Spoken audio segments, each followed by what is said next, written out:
Ladies and gentlemen, welcome to TRS Live with your hosts Brian Keller, Matt Schrotz, and Zach Hoffman, presented by The Real Shot. I'ma do this here forever. EQ. Forever. Triune. Forever. Yeah. Forever. I'ma do this here forever.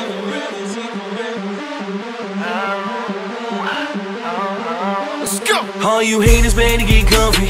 This the day you've been waiting on. Your road is finna get bumpy. Yes. This the track I'm making my statement on. I ain't going nowhere. This the place that I'm making home. I'll do this shit forever. Hit the gas and I'm taking off. Ow. I was born with passion. My job is never ending and my hustle's everlasting. No matter what, I'm gon' ball, even with my back to the wall. And the best part is that this is the beginning. I'ma do this here forever. Forever.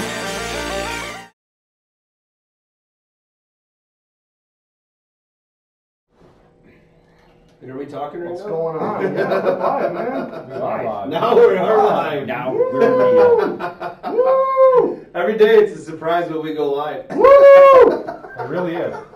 We're still learning a lot. As long as we have, we're on episode like 26, 25. 25. Yeah. As long as we have this figured out by the time we hit triple digits, I'll be fine. I thought we were going to have to get my 10-year-old kid in here to get us all hooked up Right? properly. As long as we got it figured out by the time we hit triple digits, I'm totally cool with it. I really don't care. There's what I like. So, I'm a super high energy dude, right? No. Never. But I think I sit still a little more than our guest Keith does.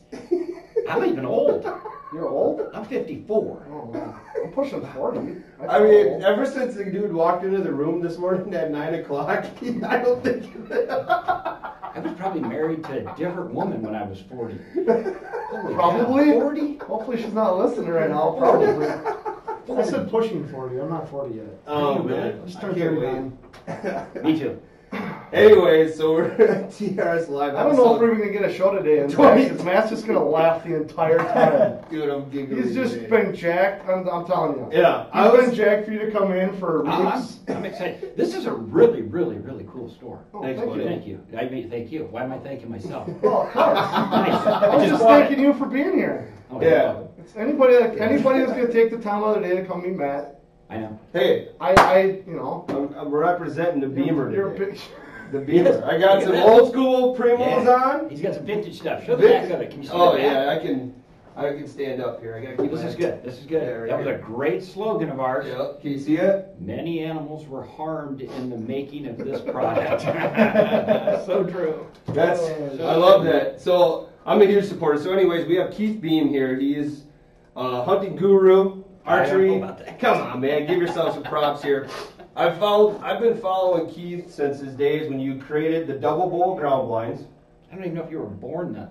I don't know. 1994. Oh, I was born, dude. I was Okay. a freshman in high school. I was. If it I'm makes you sorry. feel better, I was not born. Zach was. You were born in what? 95. 95. I'm sorry, does that make you feel... I was a freshman in high school in 94. Yeah. Graduated in 98. So I was telling him I have all the double bowl DVDs, as many as I could get my hands on. I bought apparel from this guy. One of my favorite ones was the black hat with the eyeballs on it, and the slogan, it was a dark archer, right? Mm-hmm. Yep. And then the slogan was duck or bleed. Duck or bleed. That was our trademark statement. Duck Dude. or bleed? Duck or bleed. Because it was bow hunting. Yep. So either if you didn't duck out of the arrow, You're gonna man, bleed. you were going to bleed. Yeah, we had a motto that said, I was thinking it was like a duck hunting slogan. No, I was like, duck that or works bleed. too, but it's bad.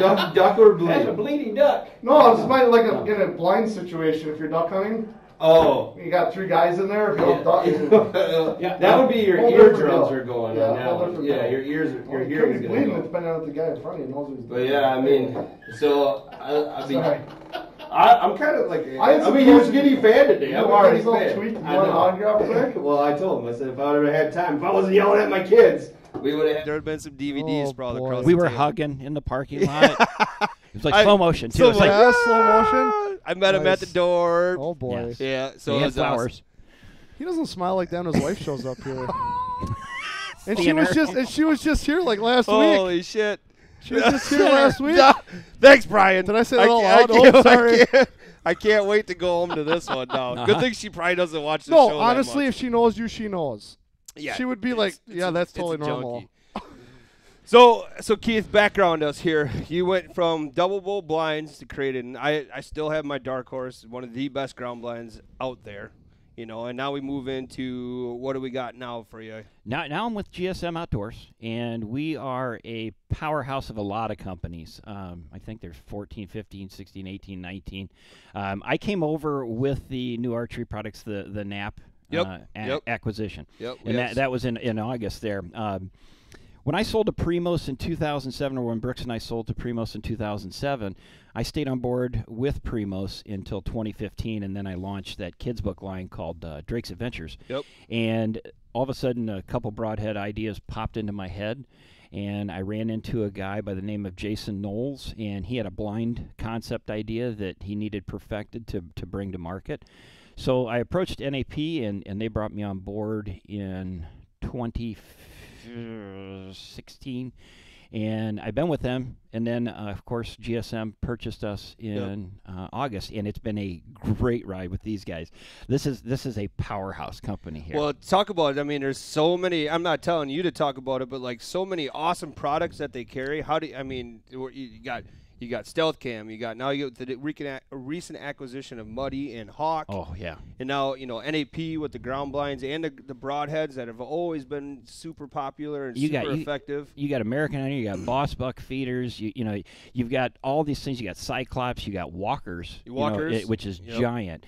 There's just a huge variety, and they're doing it right. Yep. They're keeping the right people in the right spots so that the bus is cranking. Yep. And it's really been a fun ride. Yeah, I'm excited for that. So kind of what we're going to talk about a lot of cool stuff that you're going to bring to the table today. But the idea of today's show is going to be based around springs here. Doesn't look like it today, but springs here. Well, it's going to be 60. Is it supposed to still be that? Yeah. Rainy. Just though. windy, overcast, but like almost depending 60. on where you're coming from. But anyway, so we kind of want to base it around ground blind hunting for turkeys. Because I mean, if there's ever a guy who's killed a pile of turkeys, it's you. There's been a lot of involvement. Let me just say that. Do you have the Grand Slam? Yeah, I actually multiple times over. No, I shot. This. I still think it holds water. I believe I was the first person. I know I was the first person to shoot the Grand Slam with archery equipment in 1 year, all in the head. All decap. Yep. Nice. 2008. Am I supposed to be afraid now? I feel afraid. You should. Okay, well, Brian, that's at Ducker Bleed State. Fair enough. Ducker Bleed. Yeah. All right, fair enough. So I'm just gonna hold on to the fear over now. here. Was that all filmed? Yes. Yeah, that's on our Another Year on the Ground Part 8. Okay, I'll have to go look at home in my ottoman full of DVDs. Oh boy, it's glory awesome. days. Glory days. Well, yeah, for sure. How many days in the woods does it take to complete something like that? When Double Bull was cranking and we had our television show and we had our video series, between Brooks and I, we probably hunted 9 states. So you're probably looking at 45 days, in the spring. I've always been interested behind the scenes of these hunting shows. How many actual days? You know what I mean? Because there's no guarantees in hunting and all that stuff. Right. How many actual days of time they put into kind of what you see, I guess. Oh, and it is. It's very misleading. Right, for sure. We had one video. I think it was Another Year on the Ground Part 7. Didn't have anything but the 7 on it, I believe, on the cover of that DVD, and it had 88 kills in there, 88 bow kills out of the blind. And I remember taking a phone call from some guy, and he just bought a blind. He said, "I'm pretty disappointed." And I said, "About what?" He's like, "I'm not having near the action you guys are." and at first I thought he was just kidding me. Right. Like, oh, yeah, I understand. He's like, "No, I really want to return this. I sat in this woods. I don't see half the stuff you do." And I said, "You do understand that I'm spending like 50 days of fall in the blind. Brooks is spending 50 at a different spot. We've got like Corey and Tom. These guys are I got 4 people spending 200 days. In the woods. You've thrown your blind up in 4 days. Right. And you expect to see the same amount of animals as I do.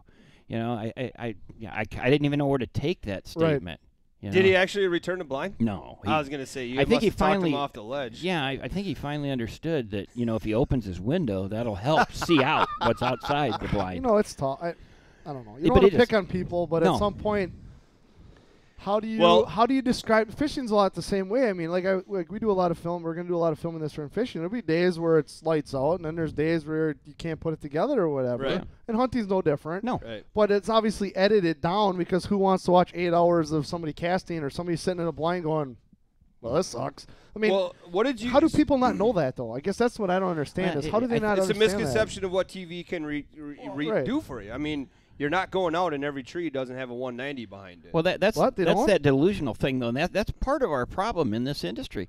You know, turkeys, one of the coolest things about turkeys is when you look out there, there's a full fan coming, you're shooting him. Yep. Okay? With whitetail, you're going, nope, that's not that buck, that's not that buck. And then Right. you get these guys that are super, super great deer growers and killers. Yep. Great friends of mine, the Drurys, the Gregorys, all these guys here, you know, Pat and Nicole. These guys kill giant deer, but they do that because they pass on everything. But when the normal person sitting on their couch is watching a 155-inch deer walk by, Yeah. and they're going, he's only 5 years old, give him 3 more, and he's going to be 190. It's a double-edged sword. It really You know, is. I understand why the Drurys are doing that. I understand why Jay, and I understand why those guys are 'Cause they can. Because they can. They can. But it's so misleading, and you take that viewer that goes, well, I'm going to Iowa, and I'm going to hunt public land, and I'm going to see 5 180s in a night. Yeah. You know, you're not. Right. No. You know, 120-inch deer is Well, still I think a giant lot of deer. that comes down to with the outdoor shows and the misleading editing or the misleading of how much actual work they do themselves Oh yeah. versus this outfitter type. You know, not saying you. I mean, Yeah. a lot of people. I'm an outdoor personality, but I do nothing but fish with guides and I do nothing Right. but go hunting with outfitters. I watched a show one time. This guy he went through 20 minutes of all this great setup and why I'm in this. He was in the Milk River in Montana, right? All this great stuff and all this work he did here and here, and we got this perfect tree and we've done all the scouting and we set it up, right? First 140 comes through, a 160 comes through. He shoots like a 170, right? Oh yeah, great. And these deer walked under his Right. tree. Yep. And after he shot that one, guess what comes out? 6 more like 180 pluses, right? I'm No, like, yup, you are the greatest scouter on the history of planet Earth. Well, I mean, the I Milk call bullshit. the Milk River right, has but- a ton of deer. Well, on it. right, but come But on. somebody else did the work for this guy. Oh, yeah. Hands Yeah, down. right, but Hands down. that's what I'm saying though. To a guy that like in Yeah. your case, Yeah. he watches something like that and he has no reason to believe this guy's dishonest. No. Well, and he's not Right. being dishonest. It's just our perception is reality, and that's what these people perceive. No, Is, but I think the guy in that video was because he made it out to be that he did all this scouting yeah. on his own and Well, based on the topographical map, I have to be in this tree right, Right, here. right. Sure you and, did. and I mean, you. Seven or eight deer between 150 you plus know, walk by devil's you in an advocate hour. again. Like there are some spots that you can clearly see, and Yeah. that could be the spot, right? Right, but for I mean- 8 deer over 150 inches to walk past you, Matt, I mean, if the I area call- has it, I if say, the area has it. come on. Now, my thought process is imagine being these high-end top producers, and now every year that's the expectation you have to do. That's a lot of pressure in its own that's right. they've raised the bar, and to I'm gonna pound my chest being a super great friend of Jay Gregory. Here's a guy that I can promise you though, we hunt out at Dave Nelson's in Sheridan, Wyoming, one of the greatest group of people and one of the greatest places on earth to hunt deer September 1. And I have been around with Jay in Iowa, our Missouri farms that we own together, and so on and so forth. This man figures out big deer. Yep. Period. I mean, it is absolutely amazing to me the discipline of never stepping foot in that place unless the wind is absolutely perfect at the right time of the day. When Oh, for sure. And it never fails. If he's got a 177-inch deer on his farm, he'll kill that 177-inch deer that year.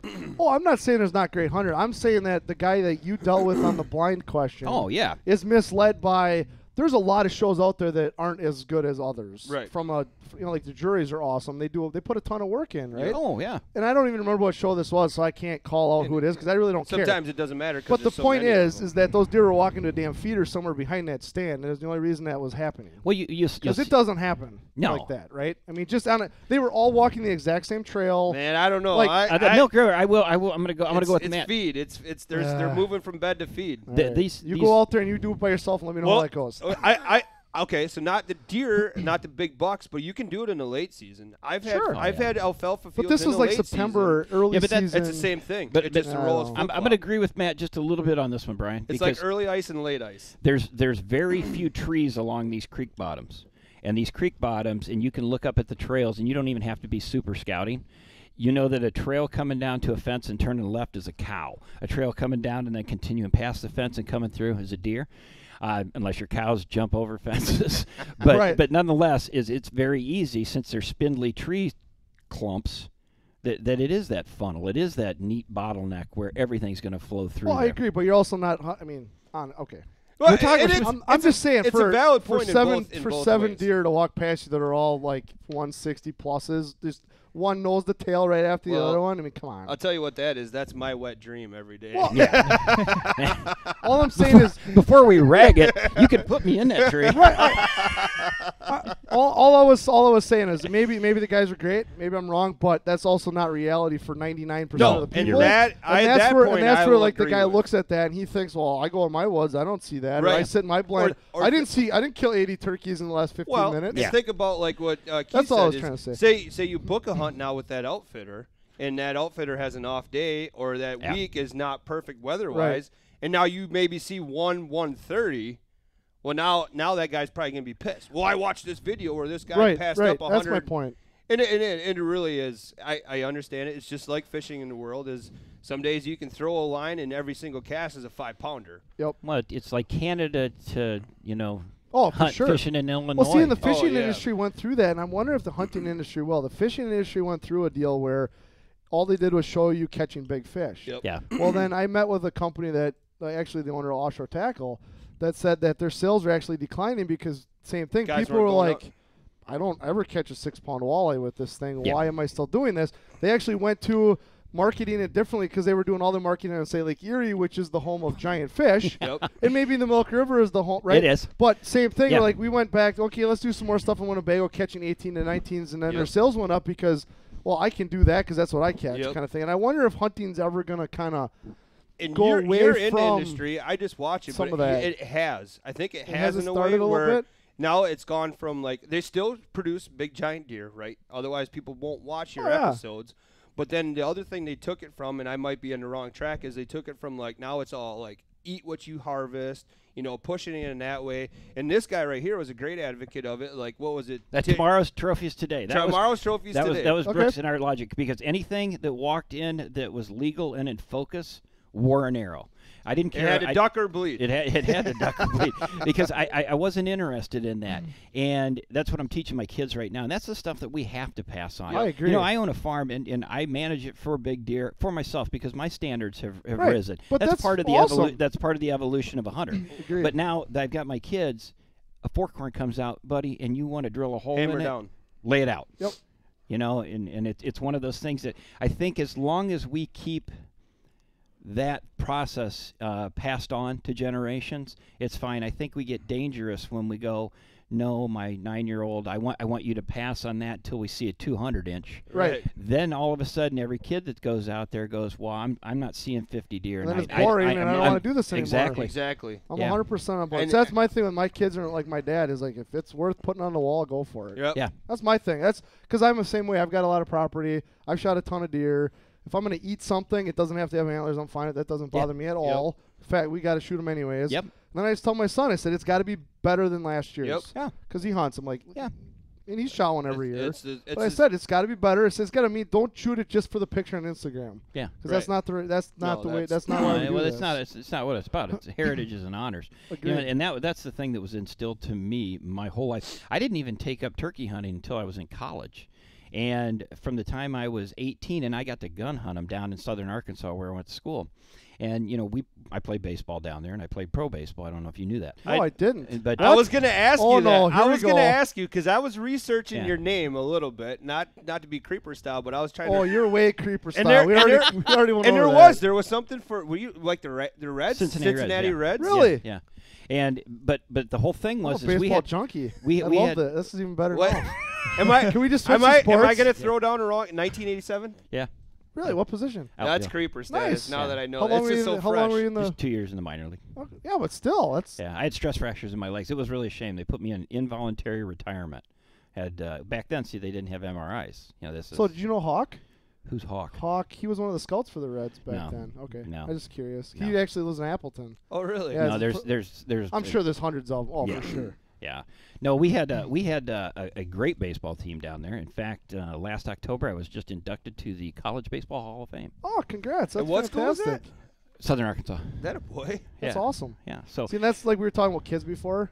Not to get totally off track, but we're talking about kids with hunting yeah, or whatever. yep, It's the same thing with sports. Is everyone feels like your kid's going to be this professional athlete. Oh yeah. What are the Your odds, like my son's a pretty good catcher, right? Like Yeah.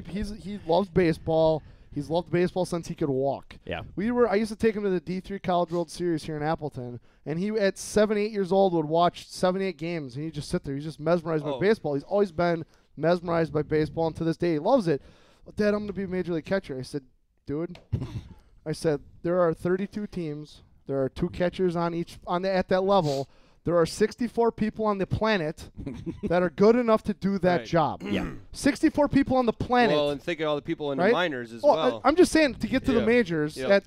to actually Well, put a major league uniform on, there's 64 on the planet that get to do this. I said, how about we come back and let's be an all conference catcher in high school. There you go. Smart move. Like, let's do that. Yeah. Right? Set some goals that are Like, attainable. Yeah, let's do that because you can do that. And let's, move- and let's move do on. that Move and it then up. see where it goes from Yep. there. Let's not base our entire life off of being a major league catcher. Well, I knew I was screwed the day that Cincinnati. I got called on Sunday night, and the White Sox called me, and the Yankees called me, and Cincinnati did not call me. And then when I got the phone call, it was Cincinnati, and I thought, well, I'm screwed. There's a guy called Ken Griffey Jr. Right. playing center field. Right. Yeah, hold on. I'm going to move him aside. Right. Just, we're going to put you over dude, left. The dude has the smoothest swing in the history of Oh, baseball. Yeah, a cannon for an arm and can Right. run. I just. So was that you were an outfielder? Yeah. Nice. But I think that's a great little segue into this hunting thing. Is putting unrealistic expectations on kids. It's terrible That's exactly for them. it. Well, and you can. Oh my God. We could keep going on it, but you can see it in the schools nowadays. I Oh. mean, picking these kids in small schools like Oh where my- I live, one sport. Yeah. Focus on It's one. terrible. You play as many sports as you can. And then the Yeah. thing is, if you talk to the college coaches, They you don't talk want to you the to do Urban that. Meyers, they want the multi-sport athletes. Oh, yeah. Because all of the stress fractures and all these are Yeah. all from not doing anything other than that Other one than that sport sport. year round. Yeah. Yep. Yeah, I wrestled, played football, and played baseball through Yeah, I high told school. you he was a wrestler. I could tell. I saw it. And I got yeah. a really good friend of mine that's a wrestler. His son actually was finished second in the state this year, nice. 106. Congrats. That's a But there's certain accolade. telltale signs you get used to looking for in wrestlers. What the bulky shoulders? No, it was his ear. These they're black. Yeah. No, I don't mean it negatively. Oh, but it's yeah, kind of yeah. if you're in wrestling, that's kind of a Eat cauliflower. right of heritage, a right Unfortunate. of heritage kind of Yep. deal Yeah, in yeah. that sport. Yeah. Well, that's just so you don't pick a fight with at the bar. 100%, 100%. Yeah, it's Where were we? What are we talking about No, here? we were were everywhere. No, we were talking about the unrealistic expectations around youth hunters. Right. Well, that- keeping them in youth. That's what I kind of segued and into you- the sport I- thing. and it's that Because way it's in the sports. same thing. It's It the is. same Yeah. thing. It And, is. the hunting, I've heard it.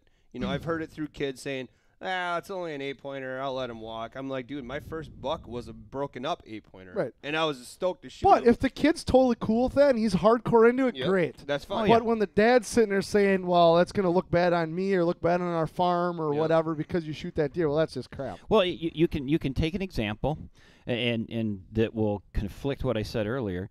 You look at Whitley Gregory, Jay Gregory's daughter. Yep. She is 10 years old. She's killed 3 150s with a stand-up compound, not with a crossbow. That's great. Yeah. But she shoots constantly. Yep. Right. She hunts Jay's land.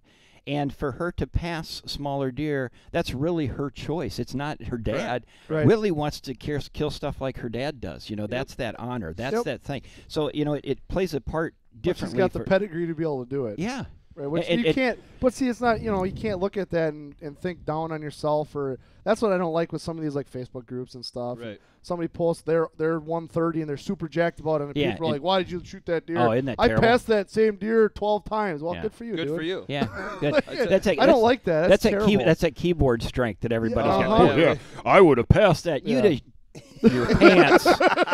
You'd have been sitting up there falling out of the stand. right. with that Totally deer. agree. Yeah. What that guy's probably not saying is I passed it because I missed it. I missed it. And I shot missed it 6 times. Yeah, I You had, pa- I you had my passed- eyes closed when my bow went I was off. gonna say you passed it because your nose is in Facebook, Right. complaining about other Right. people's Complaining, deer. yeah, bitching Yeah, about I the totally person. agree with that. All right, so we got let's okay. So we're talking. Let's kill in some turkeys here. All right, let's kill Keith. turkeys. I want to talk about sports. All right, let's talk about the sport of killing turkeys. There you go. I like it. There you go.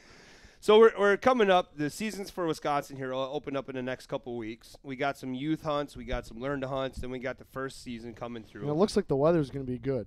for I a hope change. so. Zach and I are Zach's going for the first time this year ever. Nice work, Zach. I'm taking him I'm excited. to learn to hunt in Wapaka County, and we're excited for it. We're going to try to film it as much as we can. We're going to try to get him his first bird, whether it's Jake or a longbeard or a bearded head. I'm ripping on you, dude, if you don't shoot a monster. It's totally unacceptable. Yeah. Yeah, here we go. It's got to have 2.5-inch spurs, 42 I want- pounds. Yeah. I want you measuring that on the fly.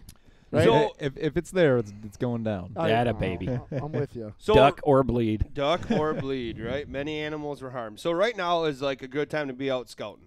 Yeah, and that's where trail cameras are a bonus right now. We still have probably some snow on the north sides of some forest woods, Yep. especially up here. You guys are a lot farther north. But that's one of those things, if you've got pockets where you've seen birds strut in years past, Yep. it's a great time to fire those cameras up again, Right. get them out there. You might even pick up a deer still carrying around one of his antlers. And they are. And you might see something there, and that's what's kind of neat about the stealth cameras. A lot of them have time-lapse photography in them. So rather than just have it sitting there and wait for it to capture the turkey close, 100 feet or in, put it on time-lapse where you can kick both time-lapse and that trigger speed, and you're going to get some photographs that you might see out there in the middle of the field, Right. at 12 o'clock. And that's the thing. When you're seeing these birds at 12 o'clock in this corner down by the woods, be there at 10. Right. You can kill a turkey if you're exactly where he wants to go. Yep. But you will never kill the turkey that has tomorrow on his calendar, if you think about that. Yep. So if he's got tomorrow on the calendar, you do all you want. You can be the top caller in the world. You can be Paul Butsky, and you're not going to turn him because he's got tomorrow there. Yeah. We're looking for the one that it ends today.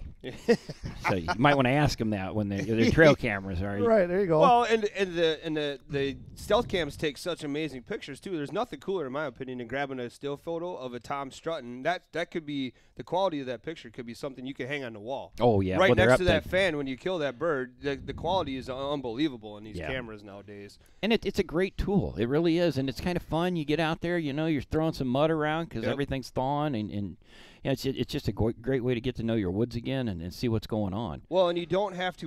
We're talking so much about kids right now. This is the perfect time to get a kid out there because you don't have to be as scent free as you do if you're Right. spotting or scouting deer. You might hear a gobble. You might see a bird strutting. Get them out there. You might pick up a random shed. Yep. As the weather gets nicer, we got Yeah. some morels popping up. Oh, and, like you said, great time to scout, especially as the snow is starting to melt for your deer season that's coming up. So right now, grab the kids, go for a walk, because we all know that everybody's so strung out from this long winter we had. We still can't up in Tigerton where I hunt. Yeah. You're not getting in the woods. Well, right and now. that's I got stuck in my driveway. Well, that woods has last got about weekend. 2 weeks before we go up there and murder It's some gonna, of your turkeys. It's gonna take a while though. I'm serious. I went up there this weekend to check it out. I got stuck in the driveway. There's Well, that much snow what people still. don't understand, though, is that's going to force those birds to congregate in one area. I mean, that extra snow that's in the woods right now is actually a helpful thing for the early season turkey tactics because they can't go everywhere like they wanted. Turkeys are kind of lazy. Am I right saying that? Yeah, well, the birds are in the Midwest. The western birds, they'll run up and down a hill like a mountain goat. and Right. And you go, wow, those things, the eastern birds taste Okay. a lot nicer. They're more They're not of as tough. a roamy little, yeah, they'll just walk around on your farm. Yeah, get out, put the trail cameras out now. Now, here's one that I want to ask as a guy who's the blind master. I mean, you can see, but you're good at hunting out of ground blinds. Do you think birds around the Wisconsin area and the Midwest are getting smart to the blinds? It's possible. There was one article I read a long time ago that said they had killed a fall turkey in Minnesota when you can shoot hens. Had a band, and she was 17 years old. Now, I know they only have the brain the size of a pea, and I will still say to this day, when I'm hunting, I will never brush my blind in. Never. I don't care. If Really? No. I was just gonna ask that No, question. I will never. For turkeys or in every? Oh, no, I will for deer when Yep. it's Oh, necessary. Since we're talking- I was gonna say for deer, even you don't brush them. No, in? deer, Okay. that's a whole different story, and Okay. we'll come up here and really hammer that someday. Yep. But for turkeys, I Yep. refuse to. I know that with a good quality blind and wearing black on your hands, watching your movement, keeping the back windows shut, and setting up the decoys like I like to do, I can kill the turkey. I don't care if I'm in Mississippi. I don't care if I'm in Florida, Georgia. It doesn't matter. It's one of those things that if I play it right, I'll beat him. You know, and especially that 9 to 2 window. Yep. That is magic. Everybody likes to get out there in the morning. The birds are gobbling on the roost. They pitch down. They gobble a few more times, and then they go silent. Then they're gone. Right. You know, so you're sitting out there from 5:30 in the morning till 8:30 going hum-de-dum-de-dum. Once that bird fires off at 9 a.m., those hens have lost interest in him. That's that bird you can kill every single time. If you play it smart with a blind, with decoys, if he gobbles and you're just scouting a spot and he gobbles and you hear him gobble going that way, get in front of him, set up, and soft call. Because if you're where he's wanting to go, you're going to kill him. Right. But he's also lonely. You know, it's not to say that when he starts firing off and getting fired up that he's not going to draw a hen in that's going to cut you off. That happens a lot, especially in public land, you know, when we hunted down in Missouri with the blinds. You know, just hunting Mark Twain National Forest. But it's one of those things that 9 to 2 is golden, and I will not brush a blind in for a turkey. Are you talking all season long, that 9 to 2? Oh, yeah, 9 till 2 I love. Early season, late season, it doesn't matter? I'm always out there in the morning. Yep. But if you looked at, you know, here's how I'm going to put some numbers together for you, and I don't mean to sound braggadocious at all. I've killed about 130-some birds with my bow. I shot 50 of them in the head. Now, Brooks Johnson, my business partner, has probably killed 80 or 90. And then I filmed Mike Wiltsey, my cameraman, probably killed 30 or 40. Then Jay Gregory's probably killed 100.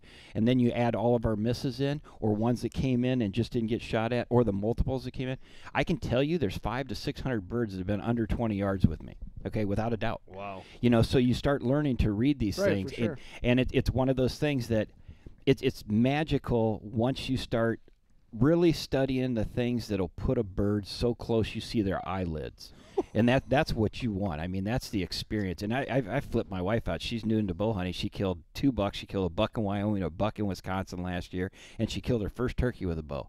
But the first kind of few encounters, and I put my decoys at 11 yards, when you've got 5 longbeards that are just roaring and the blind shaking from them spitting and drumming, Yep. she's in there flipped out. I mean, just I bet. tripped out. I mean, and I'm excited as her. Oh, yeah, for sure. You know, it's one of those things. Look at it. Look at it. It happened last spring with my daughter. It was the same thing. Like, we put the blind out, and we literally had 3 big toms at 10 yards. And I literally had to yell at the one to get it off the decoy so she could shoot it. Because that thing had one thing in mind, and it was beating the crap out of these decoys. Now, the other 2 birds, I think, were more mature, a little less mature, whatever. But the one literally was standing on top, just beating it to the ground where my broke the stake. Yeah. And there's no better, cooler feeling than when that happens. And we had 10, 20 minutes to make up our mind. If I had to coax her to pull the trigger because she's like, this bird didn't do nothing to us. Oh, but we're all here to shoot that turkey is Yeah. what we're here for. Eventually we got it, but it is so cool. So what is the rationale with not brushing it in? Is it because that makes it stick out more? No, or no, just a isn't necessary? A turkey doesn't see in 3 dimensions. They're missing either part of their rod or part of their cone, and everything's kind of flat. It was described to me, I think Brian Lovett Jr., one of the wildlife biologists We from had the him in. NWTF, he explained to me one time, this was long ago at the show, that if you were staring at a photograph and something moved on there, it would catch your eye. And he said that's what it is. That's why turkeys are always moving their head and always looking around, is because they're trying not to run into things. Right. So you take a blind that doesn't shine in the sun and it doesn't cast that shine when they're going across it, or is not flapping in the wind. Yep. They'll walk right into it. I've had birds walk underneath the tie cords in there. I've had birds strut up against it and just drag their fans and their wings right up against side the blind. I've had hens come up and just put their head up and looking in the window at you while you're just sitting there just froze, And it's incredible that they, as weary as they are, when I was down in Arkansas hunting them at public land with a shotgun, running around the country and getting busted if you twitched your thumb the wrong way, to go into, I can kill you with my bow out of a blind. Right. And it really is. It's taboo on them. And it's a fantastic way to introduce anybody new to turkey hunting. Throw them in a blind. Yep. Because if you were going to take somebody gun hunting for the first time and they're sitting in the tree or by the tree off the base of it and you're right behind them or right next to them, you don't know if they twitch because of a mosquito. And all of a sudden you hear that pop, pop, pop, pop, and they fly away. The thing is get them in a blind. If you're taking kids especially, let them fidget around. Let them stretch themselves out. Let them enjoy kind of what's going on. Because when that big tom shows up, you're going to both be able to sit in there. You're going to be able to whisper to each other. You're going to get to mentor him all the way through that whole shot sequence. And the thing that I probably learned more than anything last year is Brooks and I have always liked these chaotic turkeys that just come in and beat the daylights out of these decoys of ours. And I always hunt over Jake, and I always put a hen underneath her, and I want him to come in and flog the daylights. Well, you've killed enough of them now. I'm not worried about the kill zones, the shot placement. I know where they're at. Okay, but with my wife, I hadn't thought really about that, and I've got a mounted Jake that I was hunting over last year, and I set it out about 7 yards in front of the blind. 5 toms come in, and they're jumping up and down and flogging, and there's feathers everywhere in the window, and she's in a panic, you know, and I never thought about it. I'm setting the decoy up knowing that, oh, I know once one lands and whatever, I'll hammer him right there, and, you know, you could take out the whole flock if you wanted to, if you're smart with it.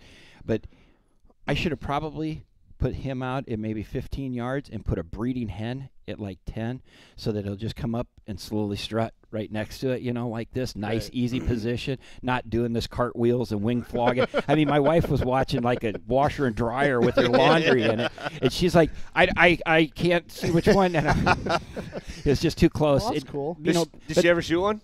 Oh, yeah, she hammered one, but it wasn't that one. That one took a lot of feathers and a lot of quiver to be involved with that, but that was my fault. I mean, and that's one of the things, you know, if you're going to take a kid out, especially if you're going to gun hunt, you know, and you're going to take a kid out in the blind, set the decoy at 25 yards. Now, I will give you a tip that I just did for GSM Outdoors that is one of the most crucial decoy tips that you'll ever hear. And Brooks and I studied hours and hours and hours upon hours of footage to come up with this. Right when we were first getting going, when Double Bull was really rolling, right back around 1997 or 98. Your decoys have to face the blind, okay? We've all seen this. You're sitting up there, bird answers your call, comes out at 80 yards, and he goes into full strut, and he stays there. Yep. He doesn't move. You're purring, you're doing whatever, blah, blah, blah, blah, blah. He doesn't move. He folds up, and he walks away. If your decoys are facing out, he knows those decoys can see him, okay? Here I am in all his glory, and Mother Nature, the hens are supposed to go to him. Okay, so he's doing what he's supposed to do. She's supposed to walk to him. But if you face him at the blind and he comes out down there, he realizes, you know, turkey's got eyesight that's unbelievable. Right. He can see that nobody's paying attention to him. I'm not saying it's a guarantee all the time, but definitely helps your chances. Yeah, what he's going to do is he's going to get closer and closer and closer and closer, and it might actually walk around the blind, and when he walks around that blind is your golden moment. Do not panic and try yanking down the back windows. Once he loses sight of those decoys, he's going to come screaming around this side right here. Where'd you go? Yep, he's lost sight of it. Now, the woods that are flat in him, all of a sudden there's this fabric here, and she's gone. You know, and he's not used to that. So you're going to hear, poof, poof, poof, and he's going to drag himself right around there. So put your decoys, I put them at 11 yards for all my archery stuff. The thing about putting them closer is where your arrow is and where your top pin is 2.5 inches, 3 inches. Okay? You shoot a bird here to that window, you're going to hit them low. Yep. And hit them low, they go. Hit them high, they die. Okay? A low strutting turkey is breast meat. That's what's down below. Everything else is high. So that distance there, your arrow hasn't matched it. It's not. It hasn't crossed planes yet. So it's one of those things at 11 yards is perfect. You know, that's where my 20-yard pin hits my 20-yard pin. You know, you've probably seen it in 3D shoots. You've probably seen it in here. Yep. Put a target right here and watch everybody shoot below that little itty-bitty 10 ring. When they go, God, that's so close. I messed it up. Yep. You know, they get a 5. You know, so it's one of those things that pay attention to that kind of stuff, you know, but always, always, always face them at it. And I always hunt a Jake and a hen, you know, but it's just amazing what you want to do. And the one previous thing, tip that I did, I'm just talking a lot man, here. go for it. That's awesome. Go for it. I'm not a turkey owner, so Right. it's You guys have I wish you had a decoy and I'd show you something here. The deuce snood on top of the beak. Yep. Okay. Read it. All right, and this is one of the most crucial things that I have learned, and I share with everybody these days. When a tom is dominant, he's going to have a white head, and his deuce snood's going to be hung down here over his face, okay? Everybody thinks the red-headed one is the dominant one. He is not. He's the passive one. He's the one that shows himself in the woods, hasn't gobbled, hasn't made a peep, and you look over and there's this red head. I guarantee his deuce snood's just erect, and it's about 3/4 of an inch, just poking up. Scared daylight. Usually it's a 2-year-old. Okay, so if you watch the deuce snood, so if you see him out there and it's redhead and this is up, start soft. purr to him. You know, just get him where he'll stretch that out and he wants to come in a little bit. Same thing with that big Tom roaring coming in, that whitehead coming through the woods, and he's gobbling coming in, and this thing's swinging all over. If you do something where he stops and pauses and do that, you better stop what you ever just did and think about what you did prior to that. Don't start calling when he's running in if you haven't been calling the whole way. Right. He's committed at that point. So think of that snood like a tail on a white-tailed deer. That's exactly it. I was going to say that if it's swinging and it's relaxed, they're happy. They're relaxed and everything's good. But as soon as it starts to move in the wrong way, you know, that's probably time to. What did I do wrong? Luckily, turkeys can't wind us. Yeah. Oh my! You never kill one. I mean, Mike Wiltsey and I, one of my very dearest friends, we were in Nebraska and we ran into on the Republican River. There's parts of fence that have not been washed away, and turkeys hang up.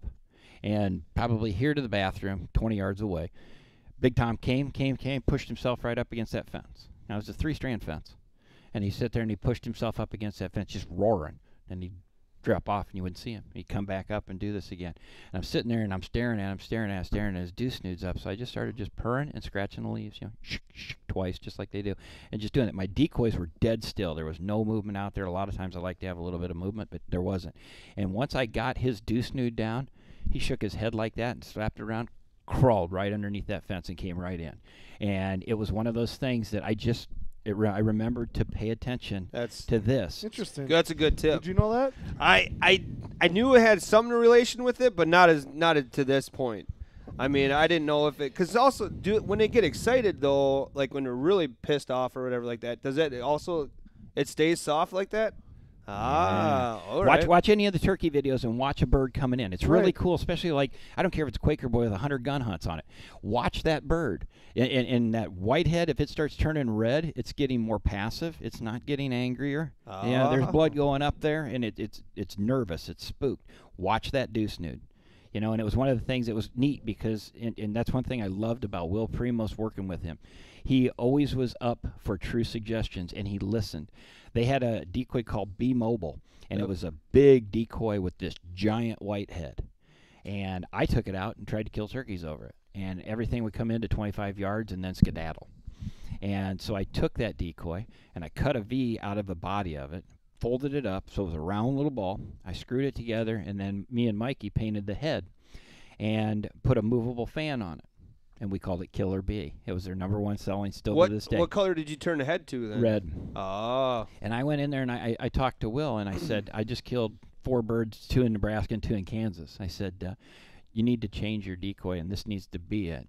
And he's like, explain why. And that was the great thing about Will. As long as you could explain yourself in a non-BS way, he paid attention to it. And still from 2009 is when I came out with that decoy for him. That's still their best-selling decoy, the Killer B. And it's one of those things that he listened. Hopefully you're getting royalties on that. No, unfortunately. I wish. But no, it's one of those things. He understood that him and Troy and Brad and Jimmy, they all pound him at 40 yards. That head comes through the woods. Yep. Boom. It's done. That's their turkey hunt. I'm getting them in where I see their eyelashes. So what I don't want is a bird that's scared to come into that decoy. Right. I want that bird that wants to come in and kill that decoy. Right. And that's my philosophy on it. And that's worked out really well for Primos, not necessarily my pocketbook, but no, that's how cool those guys were. And I truly did. I still to this day am great friends with Will. So, like, what are some, if you're a new-time bow hunter to turkeys, we get this all the time, you know, I'm going out. What are some common mistakes they make with the blind versus, you know, or just some general tips?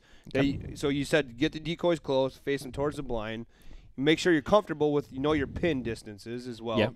Well, like, my thought process is, and when I drive by a field, and there's some blind manufacturers that are not as good as others, first thing I notice is the roof outline. Yep. That doesn't matter for turkeys, and they all have that. You know, it's all that pot belly thing. Now, the Mantis line, which we're going to do a video on later on. Yeah, that has a different slope and a whole different look to it and a different functionality, which is super cool, especially for whitetails. Turkey hunting, again, don't worry about that roof outline that you see. Okay. And you're going to see some blinds that turn blue and pink out there that are out there. They're cutting corners. They're heat transferring rather than wet printing the camel on it. So instead of fading, it shifts colors. The UV transfers. So that's one of the things. But you can still kill turkeys out of it. Okay. But one of the biggest things about a newcomer to this sport, and he's going to hunt out of a ground blind, is truly be very cognizant of what you do with your back windows, because Brooks was sitting in a field probably about 100 yards away from me, and these were the days where we filmed with a high 8, 1994, 95. He's in there with his recurve, and I used to shoot traditional, and I'm in here with my recurve, and I'm filming him, and there's like this light on, light off, light on, light off, light on, light off, and I'm like, what's he doing? Is he giving me like SOS with his flashlight? I mean, this is ridiculous. Right. The sun's coming up behind his blind, and it's like, and I'm like, what the hell is he doing? I grabbed my binocs and I looked up there, and he had the back window open. He was moving his body over it, and then he was moving it like this. And it's unbelievable when you skyline something through a dark, structure. Yep. It looks exactly, the sun was coming up, so the light's shining through there, and it looked like he was shining, like a milk orange light at me, on and off and on and off. But I could see his body in there doing that. He was just kind of wavering around like this with the back window open. Yep. So turkey's keying on motion. So just imagine that bird out there that's starting to walk your way. Then you think you hear something behind you, and you just go and you peek through this window back here. Then he stops. Right. Okay. You can do it, but make sure that your body, if you turn around in the window, make sure your body is blocking that view behind you. Then you can peek out of it. But it's one of those things. If you hear something strange in the woods, chances are it could be this drumming sound. A lot of newcomers to it have no idea. My wife, it took her quite a few birds coming in before she understood it. Yep. But it's neat in a fabric blind. You feel that, and I'm starting to get really. I'm getting jacked, dude. Yeah, everything he's talking about is the truth. Like, I can't believe a guy like you that loves to be outdoors and everything hasn't given turkey hunting a chance yet. Have you elk hunted? Have you ever elk hunted? It's fishing season. During elk season? No, but I mean in the fall. I spent 12 years coaching football. I thought about this. I did a little sidetrack here. I thought that if we're taking Zach, we should take Jimmy. He's doing a heartbeat. The only problem is it's like a Thursday night, so the Thursday night class portion he'd have to miss practice because it starts at like 4 and it's mandatory. See, he won't do that. That's the only bad part about the learn to hunt thing. But I'm like, man, there's a kid that would get addicted. And why can't you just take him out anytime though? Why does it have to be? Well, no, I was just thinking for the learn to hunt because it's before everything else. He would do it in a heartbeat. Oh yeah, in a heartbeat. We'll get him out youth season or something like that.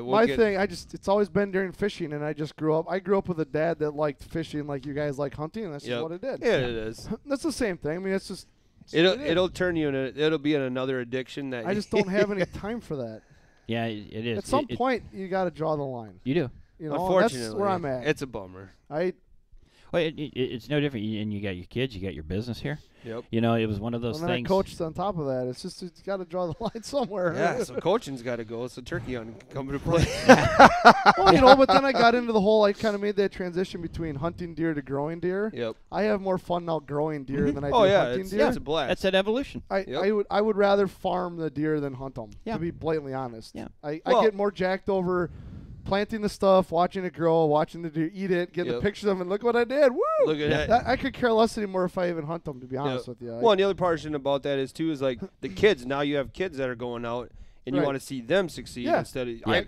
And I'm the same way. I'm just as happy driving the Ranger in, drop my kid off, let me know when, then driving back out. Right, when you stick one, like let me know. almost like my own guide now. Yeah, I really don't care. So we could rip on him when Jimmy's passing up 160s every other day. We could be like, but it's never been because I forced him to. If he decides it, that's his deal. I've never forced it. That's what I was saying about Whitley. I mean, here's this angel, a 10-year-old girl. Yeah. Okay. And I'm not talking a crossbow. I'm talking about a compass standing up in a blind. She's a Bear Cruiser. Yeah. G2. And you guys sell Bear here, and it's one of those things that it's her decision. Yep. It's not Dad going, oh no, you got to wait. No, I like my son, a perfect example. Like he took it a little for granted. He's a pretty good shot.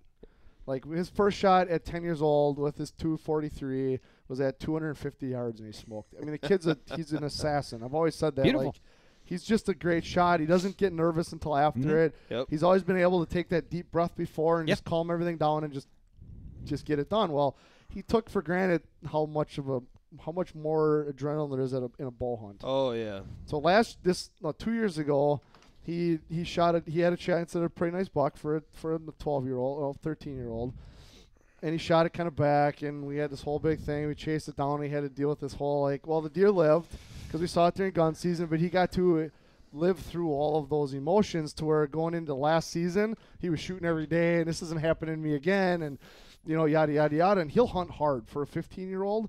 I mean, he goes out. It's when I go out, and he will not come in until it's over. Like, he'll hunt all day, every day he hunts. It's just, again, he's just not normal in some of those aspects. Well, he's in a prime spot, rut spot, the whole thing. And I'm like, all right, dude, I'm done. I've had it. I want to go in. He's like, I'm going to sit here the rest of the day. He calls me like 20 minutes later. Dad, I smoked this deer. Yeah. And I knew, because he shot a doe like earlier that same day, same spot, same whole thing. Yep. I talked him through, get down, get it out of the way. They don't like seeing dead deer laying around. Well, then he smoked this deer.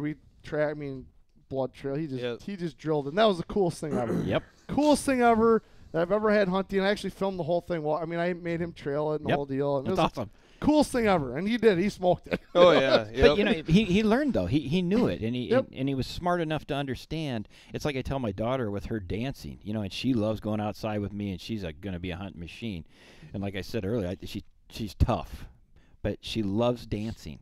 And she's like, Dad, I'm only getting these and these, and I'm like, honey, practice. I know you dance every night at the dance studio, but you have to practice the things that you're weak at. They're not going to sit there and stop and go, Tegan, when you come out of this, you got to be there. You got to be there. I said, you got to remember when Dad played ball, it was nothing for me to stick around for 2 hours and hit off the tee. Yep. Even in college, hit off the tee and hit 500 balls off of a tee. Yep. Because I switch it and I had the mechanics down. Well, it's a muscle memory thing. Yeah. And shooting balls is the same way. Same thing. Because if it doesn't come just instinctively, you're going to screw it up. Oh yeah. Because the mind gets going. You got all the different factors in the woods.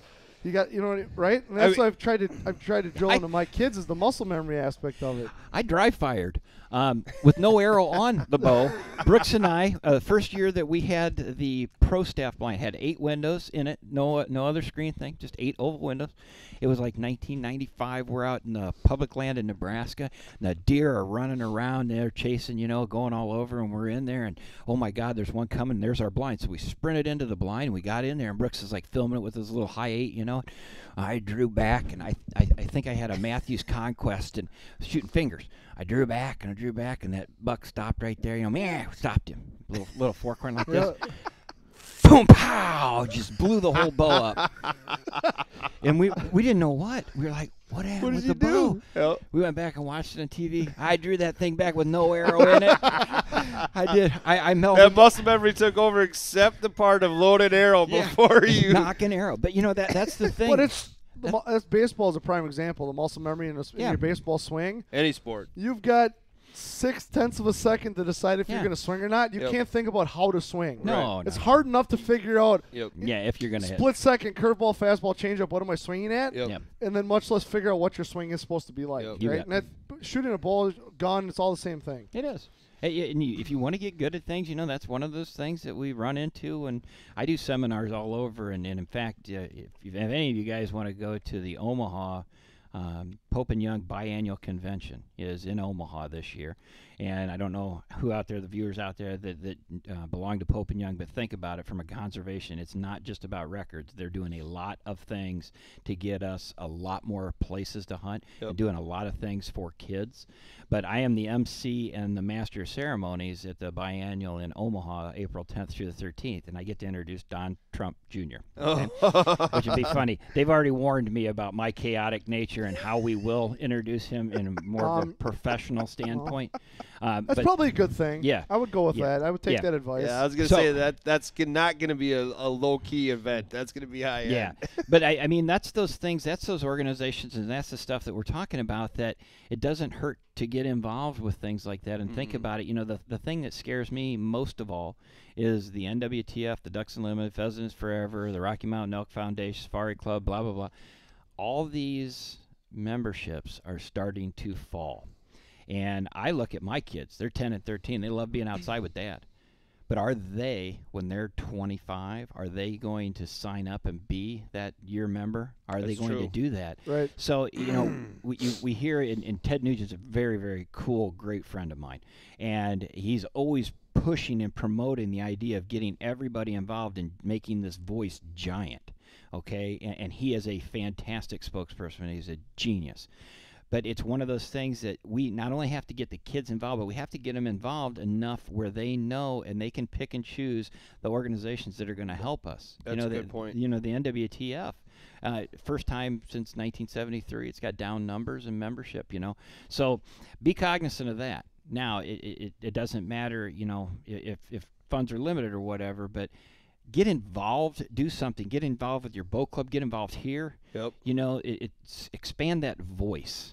Because it's one of those things. It's super important. Well, that's the thing we've got in the whole industry. Just outdoors as a whole, hunting, fishing, the numbers are kind of not going the way that we'd like to see them. And they talked a lot about that at the Classic, and make sure you're taking kids fishing and get them involved. And But that's a point that I've never thought about is, we've both, or everybody in this room has been hunting for X amount of years, but I'm not a member of any of those organizations, and it's a good point. I mean, luckily we have these rights to hunt because of certain things, but part of it is these organizations that do the work for us. So that's a point I never thought about. Yeah, so that NWTF is one of my favorites. Pope and Young also is. It's one of those things that when Pope and Young was purely records, I admired it, and always thought, wow, that'd be so cool. And once they really started getting into the conservation and some of the people shifted around, and a gentleman by the name of Rick Mowry came over, I became a life member. And it's not because of the great big beautiful leather book with all the scores in it. It's because what they're doing from a conservation or a public hunting, or not public hunting but access hunting. So it's one of those things that we really have to unify. It seems like I'm preaching that, but that's how I feel too. So no, I think it's important. I agree. But see, I'm more on the fishing side, so I'm a bass. Well, there you go. See, but you are part of those organizations. It's a good thing to get a part of. We don't have the option for that catch and release. Right, I agree. And that's the tough thing. The problem is the land. It's the nightmare. I won't get me into talking about politics and CWD right now. Won't, because I'll go off the control. Well, I'll be stuck on the wall like we did a show on. We the did CWD a couple years. Yeah. It's a hot topic in here. We try to talk about those hot subjects as lightly but as positively as we can, because well, it sounds like we got to get him back in here to talk about deer hunting anyway. Yeah. Oh yeah, we'll do for that. sure. So back on turkeys. and I don't mind going on. Blood pressure was going up. I know. Yeah, That's why we had to CWD. take a drink of your coffee. Oh, and, see, I would like to. Let's have another show. Get him in your hunting. For sure. I would love to get on the CWD thing from somebody that knows more than I know. In today's episode, I know what my thoughts are. We need a topic on it, but yeah, I mean, we can go anywhere we want with Keith. No, but I let's think save that one. because he wants to come back and talk about the more camera stuff, more the ozone type products and all that kind of. We're not that far stuff. away from deer hunt anyway. No, we can. Well, it's 365. We can do a show just on the products that I'm very familiar with, and not get into long stories. Yeah, I think one of the things that I learned a lot this morning. Honestly, I'm not a turkey hunter, but it kind of made me think it's kind of. See, I told you. I would love it. I'm sure I'd love it. It's one of those things that you can love it, but what are you going to give up, right? I know, and that's my thing. Well, but it sounds awesome. It is. It really is. It sounds. I've always heard if you get into it, it's addicting. It's terribly and that's addicting. why I've never done it. It's like elk hunting. Once you go elk hunting once, you will try to figure out who's going to die, and you're going to inherit money so you can keep going. I mean, seriously, that is 1,000-pound turkey coming and gobbling at you. Right. And you're like, whoa! He's 7 feet away. Yeah, no, yeah. I would. I'm sure I'd love it. There's no doubt about it. We ought to talk about shot placement. That's what I was, I'm going to take. This is my fault. You had mentioned a turkey decoy. I should have brought one in here. And I can run. I know Zach hates it when I run off the floor. But you got some videos on your Facebook page. Zach a little squirrely once in a while. I know. But you got some good shot placement on your. I was watching some on your Facebook page, correct? Mm-hmm. Yeah, I've done a lot of things about shot placement. One of the coolest things, the great late Dave Kaiser, Double K out there in Gregory, South Dakota, one of my dearest friends that. We went hunting with him on his place, fall deer hunting with him, and then spring turkey hunting with him for 17 years. He and I early on, we're watching all these birds that we thought we were hitting perfect, and we were missing. And you were like, how's this all going on, you know? Yep. So let's do this. So we shot a big tom, we froze it, and we sawzalled it in half, you know? And then you can look at the organs. And you can wonder why, when a turkey folds his wings and walks away and you shoot him in the back, if you only get that much penetration, why is he dead instantly? You know, his lungs are pressed up against his back. Okay, that's how that chest cavity works for a turkey. So then we started thinking about how do we show this on a strutting turkey. Well, then I did all of these things with decoys and stuff, showing where the three wing bones come together, or the three folds of wings, where the wing bone, or three folds of feathers join the wing bone, and that diagonal line between that and the bronze band on his down wing when he's strutting, and anywhere in there is the coup de grace. And then, of course, I got into head shooting. And why did I get into head shooting? It's not really to be cool. It's because my top pin's always green. And I tell you what, when I set white and red and green together, it's like the go signal for me, okay? It's very easy to distinguish where that heart is about a third the size of a turkey, a big tom's head. You know, that is, it's small. And the lung pattern is probably about the size of my fist. Well, his head's probably about like that, okay? I can see his head. Right. His vitals are very misleading. A tom that's strutting has 7 to 9 inches of feathers up. Okay, so here you got this 55-gallon drum ball that comes in, and I've seen it so many times taking all kinds of newcomers. You know, where should I shoot him? Right in the center of it? No, look at the wing joint. Pay attention to things. Poof, and a bunch of feathers go up. Right through the breast meat. Well, or the back, and just blow a bunch of feathers off. And I shot him perfectly in the middle. Well, okay, again.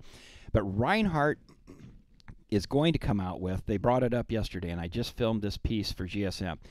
They have the anatomy of a strutting turkey on one side and the target on the other with the wing. That's awesome. And it is absolutely amazing. Go on to GSM Outdoors and take a look at that tip.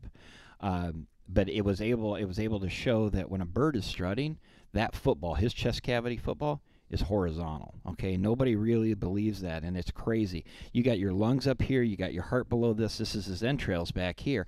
This is all breast meat here.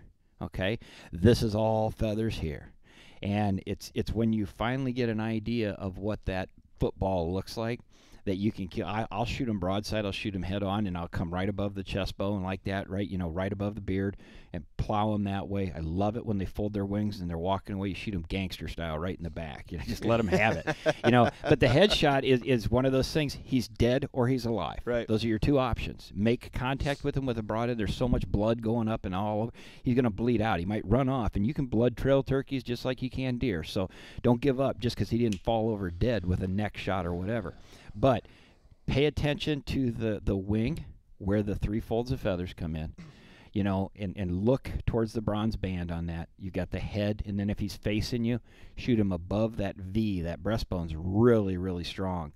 But you can shoot him right up the vent hole too when he's strutting, walking right away. Plus, that'll give you time to draw your bow, and they're not focused on you. Yep. So now with the NAP, like here I have the double cross. Mean head. Don't cut yourself. You already got some stitches on your hand. You don't need more. Well, that doesn't look friendly. So Keith is here. You recently broke your foot? Yeah, 2019 has owned me. All right, let me just early, dude. Oh no, yeah. Okay, that's early. Let's start you better off. Hang on here. Let's start off. We'll just discuss this in a quick form. I jumped out of the car waving goodbye to my wife to go to the Pennsylvania, the NRA show up there, the 10-day show. Hit a piece of ice, started to twist. Put my weight on my suitcase. Well, that handle folded in. Of course. Laid down, broke my foot in 2 spots. But I was tough enough to get on the plane, flew to Pennsylvania, went to the emergency room there. And they said, oh, you pulled your tendon off and you broke your foot. So they gave me a little boot, and I worked 6 days out of the 10-day show. I flew home. I couldn't take it anymore. It was swelling. Got back from that, and I went to see a chiropractor. And I see chiropractors all the time, but my favorite one wasn't in. And I went to a different one. I won't mention a name, and you'll understand why here in a second. And I'm a pretty big guy. Nowadays, I'm getting smaller as I get older. But he couldn't get anything to move. So he laid me down, and he's twisting my head, and I'm used to it. You know, go ahead, rank on me.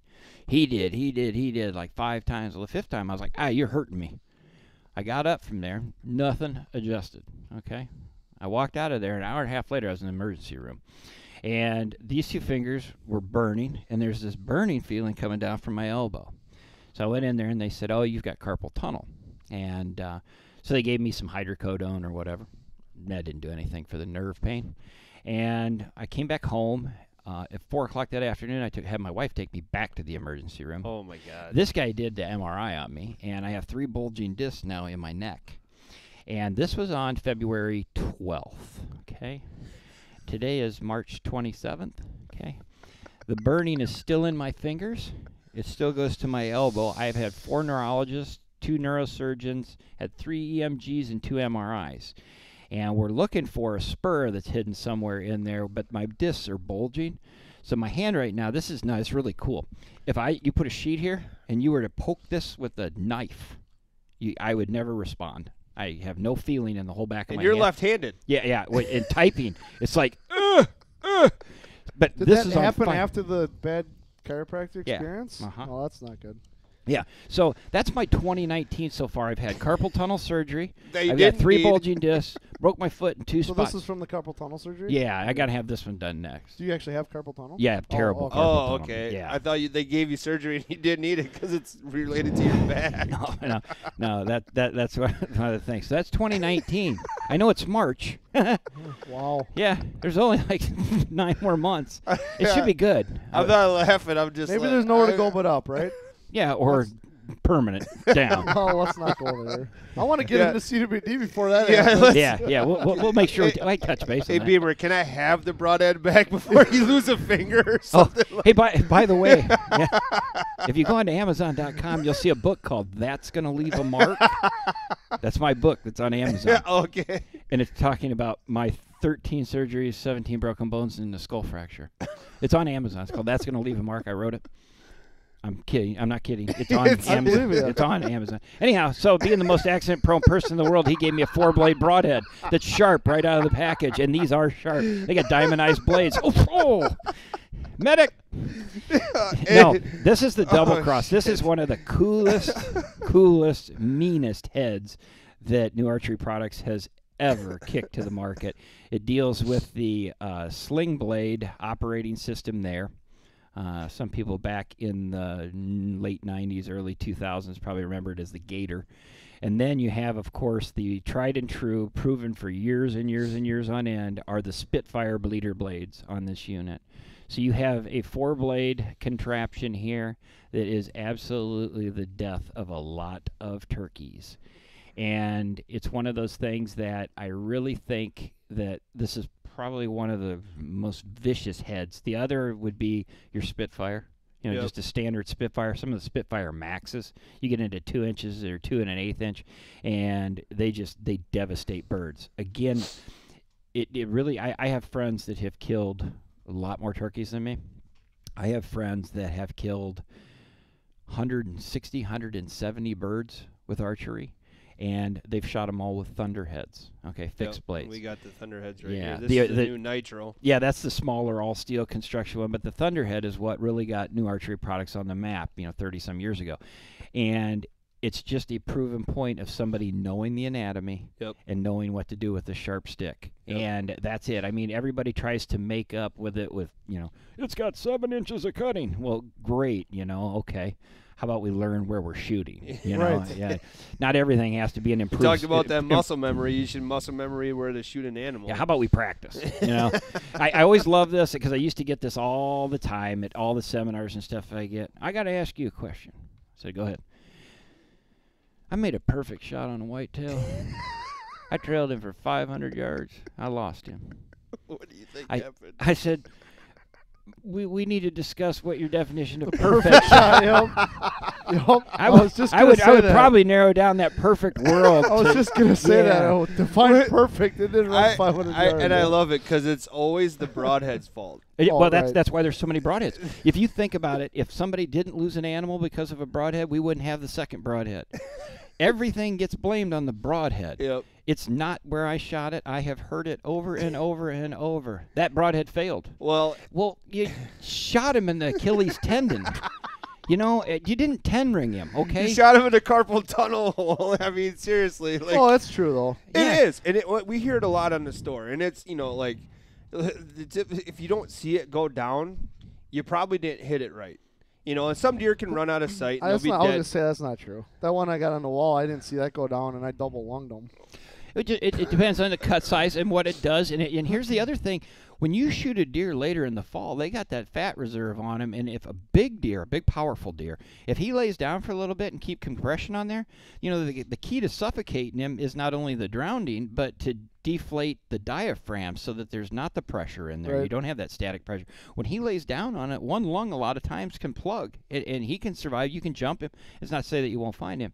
But, I always believe that people say they make perfect shots. And I'll give you an example of one of my funniest, not funniest, I don't mean to, I shouldn't say funniest. One of the weirdest experiences shooting a deer I've ever had that was a perfect shot that went nowhere. I was in a T2, the little 2-hub blind that we used to make. I was filming by myself in the river bottoms in Nebraska, and a little 6-point came out. He come up, he bounced through there, grabbed my bow. Did you have an arrow on it this time? Yeah, I had an arrow on it this time. Boom! And he spun and turned. I shot him down through the nose, out through the jaw, into the chest cavity, and he went about 3 feet and died. And I said, that's the perfect shot right there. I have shot deer through the lungs and gone and found him 220 yards later. Right. But down through the nose, through the jaw, through the tongue, and into his chest is just lights out. Bent him in a circle. That was just lights out. Yes, indeed. I've watched a buddy. I filmed it. He shot behind him. He had to turn and do one of these numbers back into his right side, and he hit his arm with the string. And the broadhead cut the jugular. That deer ran 10 feet and dropped. It was unbelievable. I'm not recommending you shoot deer in a jugular. But it's very much the same thing. Like, it was an accidental shot that went wrong but ended up working out. And it's crazy how you could shoot them, like you said, double long. I like to shoot for the heart just because I have the tendency to pull up on my shot. The awesome thing, target panic. But, you can shoot them right through the heart and they'll go nowhere, or you can shoot them through the lungs and they run 3 feet and die, or they can run quarter mile. And have you tried? You just mentioned target panic. Have you tried the candle flame in a dark room? No, what's that? With no, seriously, turn all the lights off. Okay. This is not some perverted story. I was just gonna say candle dark room mat. Oh boy, here we go. You're going to need yourself a 55-gallon. I'm going to give you a tip. Take your sight off. Okay. Shut all the lights off in there and just put a candle in there so the light is actually flickering, and just go up close to that target and just watch that candle and squeeze through it and squeeze through it and squeeze through it and squeeze through it. You're going to learn that you don't care that candle's there anymore, and you're going to realize that it needs to surprise you. Are you actually shooting your bow? Yeah, you're going to shoot into a block target or a target. Yep. And just do it in the dark, trying to no sights. Try to shoot the candle. Try to shoot the candle because it's in your head that you can't hold your bow still on something, And you have to learn to trust your pins, but the pins aren't the problem. The problem is you've got to feel real comfortable with your release. Well, that's like blind bale shooting, but in a whole other aspect of it. You take your sight right off. Yeah. And you're just I'll have to try that. Yeah, it's kind of neat to do, and it may help, it may not. But I used to have a little bit of it with a recurve. Yep. And I caught myself double flinching a lot. And when Brooks and I started Double Bull, Fred Eichler, Don Ward, Wayne Depperschmidt, all these super traditional guys, we were all there in Loveland, Colorado. That's where we started Double Bull. So, I mean, we had competitions beyond competitions. I'd kick Fred's butt and he'd kick mine, and I'd beat Brooks's and whatever. And then we got really good and we started shooting for like the Dart National Championships and stuff like that, shooting 3D. And you get some pressure on you. Yep. And I would catch myself back, and I shot 3 fingers under. I'd catch myself both candid, everything feels good, and I'd catch myself flinching, wondering where my release was. So all I did there was go into that dark room, look at the candle, and then I wouldn't worry about anything, and I'd just pull through the shot. Same thing with your release. Yep. Put it on there and pull through the shot. Just keep that bow arm quiet. You don't have to hold it rock still. Just tell your bow arm, just be quiet. There's a difference between trying to hold it dead still and just being quiet. Yep. Just let it float around, and just get it in your head. I'll have to try that one. I mean, I've gotten better with it. What I contributed to is I had too big of a pin for a while, when I was shooting further shots at circles, and that pin was taking up that whole entire circle at like 50, 60, so on and so forth. So then at that point, you're still trusting the muscle memory we talked about, but you get a panic because you're like, well, I can't see the target. Am I actually on it? So then I would rush. Then I downsize pin size and all that stuff, and it's gotten better. I've been able to shoot deer again and feel good about it. But that's a great tip right there. It's just fun for everybody to do, really. I mean, especially in the winter months up here in the Right. upper Midwest, it's freezing cold, and you don't want to necessarily run down to an archery shop and shoot. Put a block target in your basement, for goodness sakes. You know, just don't burn your house down. You know, when you knock the candle over. But Yeah, that's I mean, it really is. It's just simple ways of teaching yourself to pull through the shot. I think most people, I can tell you.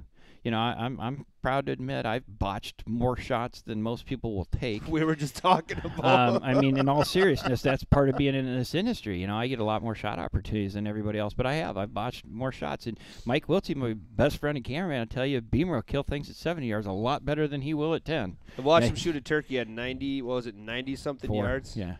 It's that was a challenge with Will Primos and Jimmy Primos, but we won't go there. But so anyhow, it was awesome. Anyhow. It's one. What were we talking about? I just got off of that. Target panic. Oh, with target panic, you have to really learn to trust the pins. Once the bow's sighted in, shoot it. I know we were talking about something a little different than that though, right before. Zach, help out. Jeez. Even I'm a little lost. Right. Oh, we were talking about shot placements because the guy said I made a perfect shot. You were saying I shot a perfect shot in the deer end. Yeah, 500 yards. Yeah. That's where we kind of got it. Yeah. It was out grazing with the other deer that afternoon. Right. With that perfect shot placement. Yeah. Hey, we saw your buck again. How bad did he look? Not bad. He was out there fighting other deer and running around in the alfalfa. Back to kids. That was the first when I said my son had that one that got away, and they said, "Where'd you hit it?" Well, I think. I'm like, no. Well, there is no I think. You have to know where you hit it. Yeah. You have to know. There's no. I know it happens fast, but that's part of that. That's where whole process. You got to know. In the states that allow it, I think that's one of those things where we are, as archers, I think we owe it to our game. Lighted nocks.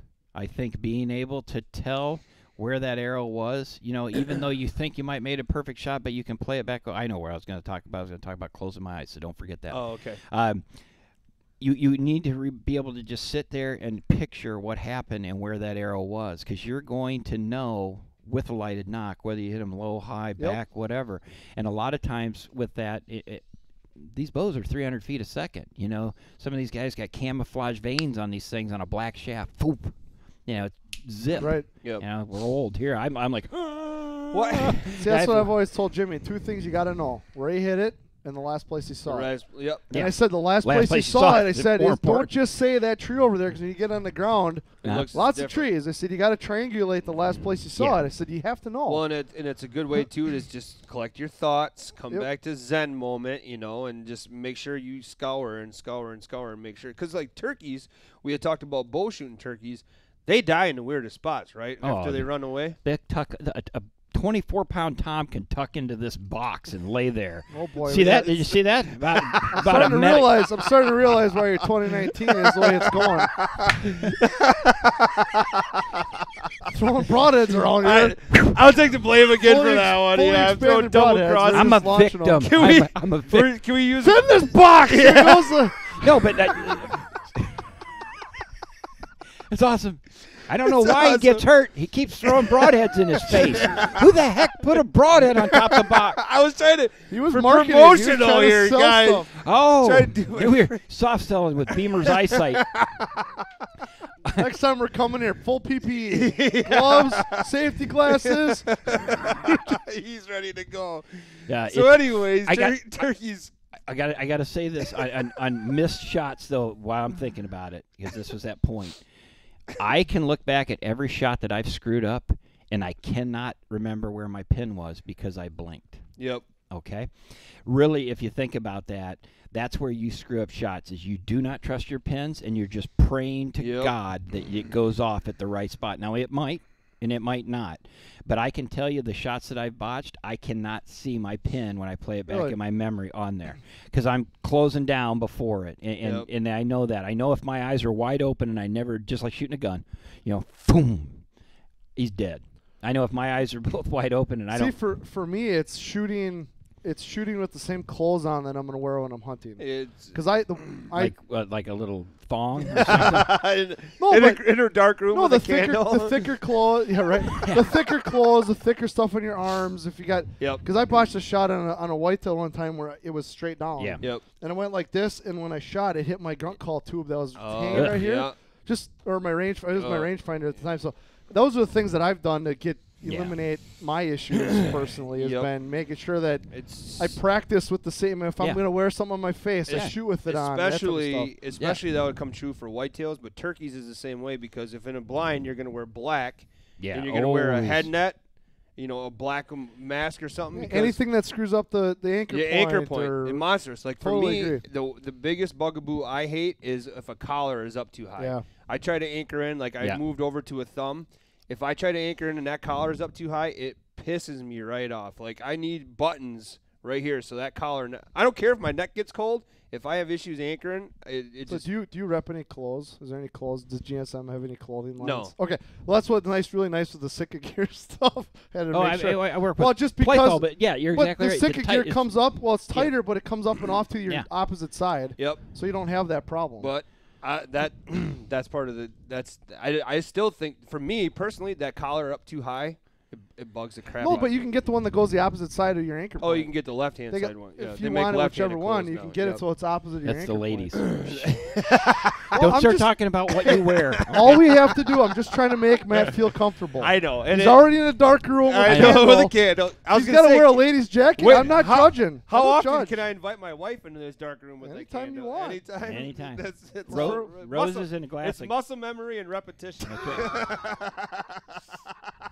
It's the real world, man. It's the real world. So back to we got a couple segments we got to hit on quick. So with the double cross, you can body shoot as well as head shoot with this one? Hey, body shoot and head shoot with anything. This is awesome for that. It really is. It just it devastates the bird.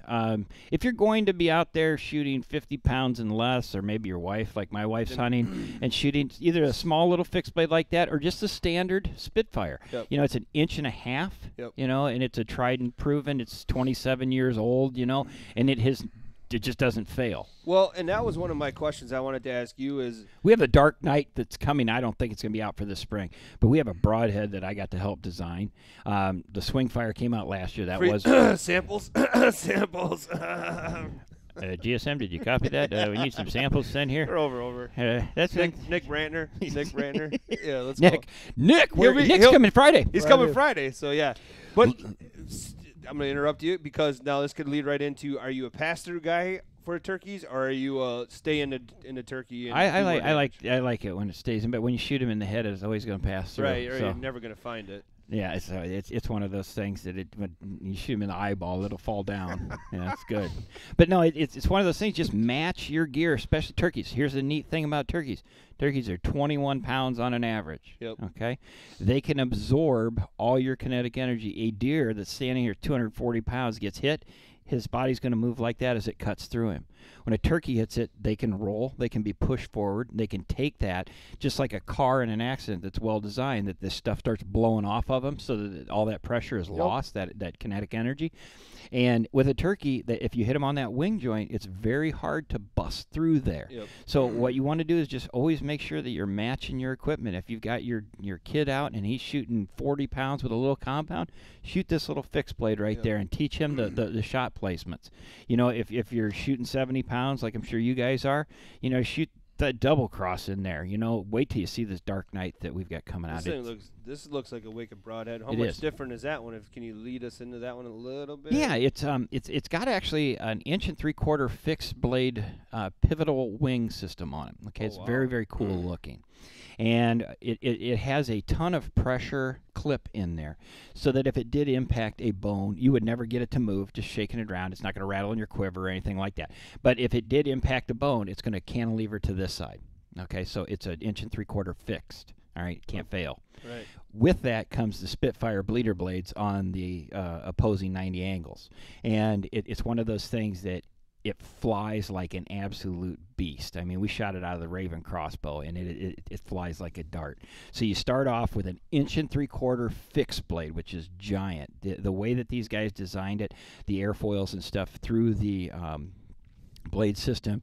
It doesn't plane. I mean, if your bow is tuned, I get that too all the time. Well, I can't shoot your mechanicals. They fly all over. I'm like, wow, when was the last time you tuned your bow?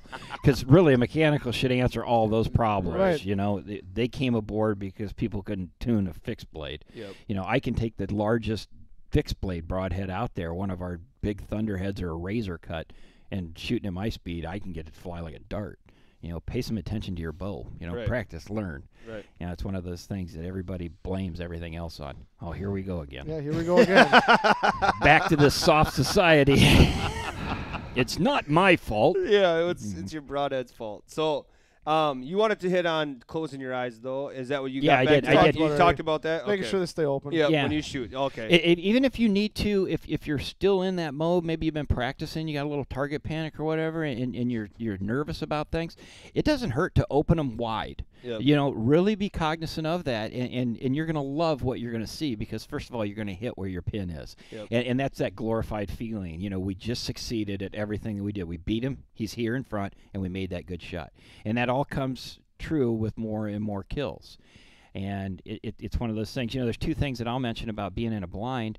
No matter what chair you pick, if the chair doesn't swivel, okay, if it's locked still, let's not sit here and look like this, because we all know that we shoot this way. Yep. Right? And I have taken so many people that they're like, oh no, I'll be ready. And they're sitting on a little triangle chair and they're facing right at my decoys. And I'm over here and I'm sitting this way. Okay, and I'm looking this way. It's not comfortable on your neck if your chair doesn't swivel. I understand that. But I'm poised for action. That's what we called it. I know I grab my bow off my bow holder. I'm right here. You're ready to go. And all of a sudden, that tom that hasn't made a noise goes, he slides right here next to it. And this guy's sitting here. His bow's over here. And he's stuck on a triangular chair that doesn't swivel quietly. And he's like, he picks his bow up and he's shaking. And now he's trying to draw. Into it, yeah. Yeah, he's like, I can't get drawn. And I'll be like, I'll kill him. Here, you take the camera. But that's one of those things. It's just being ready, because animals, especially whitetail, animals slip up on us. Oh, yeah. Not every turkey gobbles. Not every deer's like, coming through the woods. I mean, The biggest ones usually never do. no, it's just you turn and there they are. If they're making, turkeys are the same way. Right, I was going to say with whitetails, the big ones don't get big by being stupid. Right. They don't make a lot of noises. Well, I mean, the you said that 1-year-olds 17-year-old hen, but most toms are dead by the age of 3, right? Yeah, I mean, so a 3-year-old tom is like a 6.5-old whitetail. It just doesn't happen. You get to a 5.5-year-old buck, and they're smart. Oh, yeah. They They didn't didn't get that way by being dumb. No, and you get so many toms that take a nap in a blind in that 9 to 2. Yep. Make a call, hear a bird gobble, and then fall asleep down the bottom blind. And watch what happens. All of a sudden, he's flogging your decoys. He didn't gobble coming in anything. And it's happened. Yeah, I mean, it's happened all the time. Jay and I were sitting 2 blinds apart. I was filming Wyatt. Jay was with Wyatt. He's going to film right over his shoulder, and I'm going to film the blind and the decoys. Pouring down rain. Pouring. It was hitting the blind. Couldn't hear anything. Okay? Wyatt gets out of the blind to take a pee. I don't know why. Okay, I pee in the blind. I was going to say, I pee in the blind all the time. Anyhow, he gets out of the blind, so he's walking on this side of the blind, my side. 2 toms come running up over the hill, and I'm in there going, Wyatt. It was raining so hard he can't hear anything. I can't. The toms come up, see him, he sees them, they're gone. And they might have been gobbling over the hill, but we couldn't hear anything. Yep. And it's just one of those things that they'll come in dead silent. Yep. And, whether that was just a circumstance of noise, that you have to be poised for action. You got to be ready. Absolutely. I've been out with outdoor riders that they're the pros that write about it, and they can't hit that wall. Oh, they're the worst, though. And I'm not going to rag on all of them, but I've been out with some of them that, you make 4 calls at 10:30 in the morning, that bird's gobbling, and I always ask them, you going to take an arrow off your quiver and put it in your bow, or you just going to, well, we got time, right? There he is. Nah, probably not.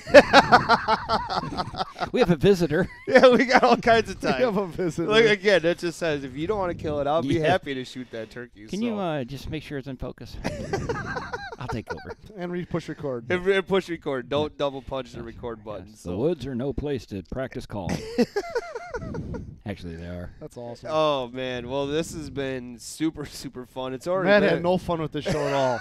None. No. None. I came in this morning, dude. I was 5-hour energy, like, ready to rock without even having one. Jeez. I knew this guy had high energy. I tried to match his temp. I can't do it. He's got energy. He's got a lot of energy. The difference is he's going to keep it up the rest of the day. I'm going to go find a rocking chair. A long time ago, before the white man had come, and his fire pouring his flame sticks.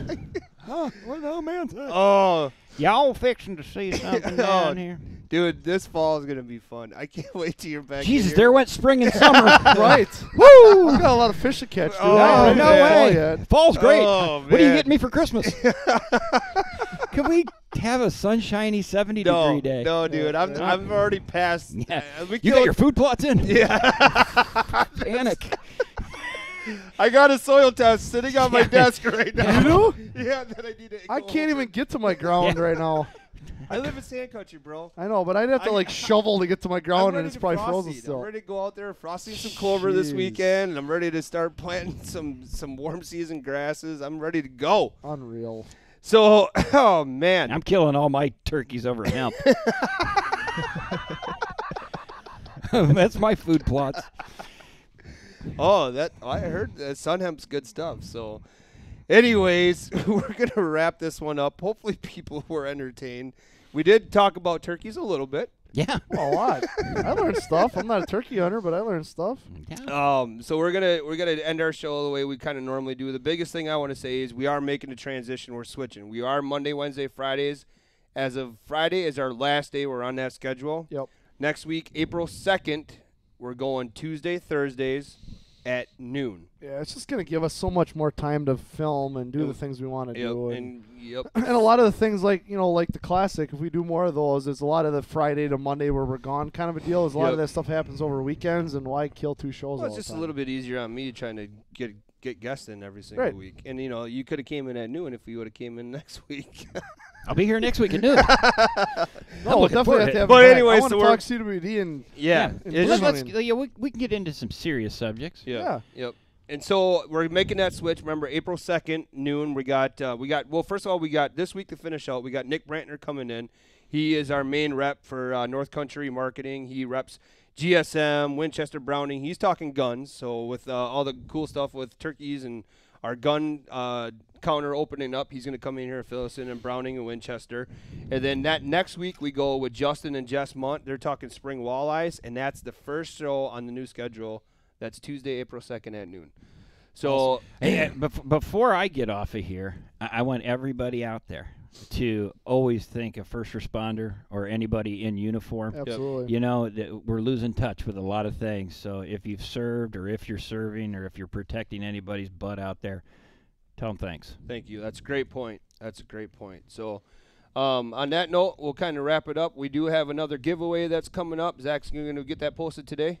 Yeah, it's already out there. Oh, it's already out there. And I've already Ready to won. go. Thank you. Yeah, winner, chicken dinner. Hey, So here we go. again, thanks, Keith, for coming in today. It was awesome. I'm probably not going to get a lot of work done today just because I'm so jacked for turkey hunt now. I would limit the amount of sugar and caffeine.